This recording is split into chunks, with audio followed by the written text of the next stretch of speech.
আচ্ছা, তুমি যদি জানতে আজ রাতটাই তোমার জীবনের শেষ রাত, তাহলে তুমি কি এখনো গুনাহ করতে পারতে? প্রিয় ভাই আমার, তুমি কি এখনো বেনামাজি হয়ে থাকতে? তুমি কি এখনো তওবা না করে থাকতে? অবশ্যই তুমি তওবা করতে, অবশ্যই তুমি রবের প্রতি ফিরে আসতে। প্রিয় ভাই আমার, আল্লাহ রসুল এমন এক হাদিস বলেছেন, যে হাদিস শুনলে তোমার হৃদয় কেঁপে উঠবে। আল্লাহ রসুল বলেছেন, আকসিরু যিকরা হাদিমিল লাযাতিয়াল মাউত, তোমরা মৃত্যুর কথা বেশি বেশি করে স্মরণ করো।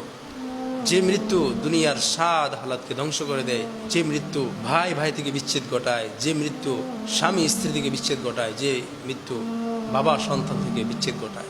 আমরা মৃত্যু থেকে পলায়ন করি, অথচ আল্লাহ তাআলা বলেন, আইনামা তাকুনু ইদরিকুমুল মাউত ওয়ালাউ কুনতুম ফি বুরুজিম মুশাইয়াদা। তোমরা যে মৃত্যু থেকে পলায়ন করছো, সেই মৃত্যু ঠিক সময় তোমাদেরকে ঘেরাও করে নিবে। এই জন্য মৃত্যু থেকে পলায়ন করা বুদ্ধিমানের কাজ নয়, বরঞ্চ মৃত্যু এসে গেলেও যেন আমাদের ধ্বংস না আসে, মৃত্যুর পরবর্তী জীবনের জন্য প্রস্তুতি নেওয়ার নামই হচ্ছে বুদ্ধিমান। এই জন্য আল্লাহ রসুল বলেন, আল কাইয়িসু মান দানা নাফসাহু ওয়া আমিলা লিমা বা'দাল মাউত।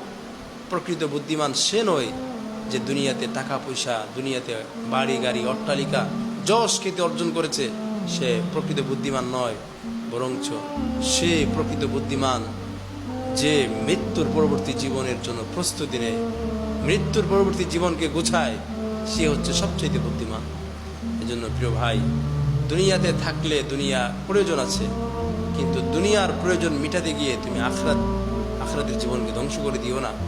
আল্লাহ তাআলা আমাদেরকে সর্বদা মৃত্যুর কথা সবসময় স্মরণ করার তৌফিক দান করেন।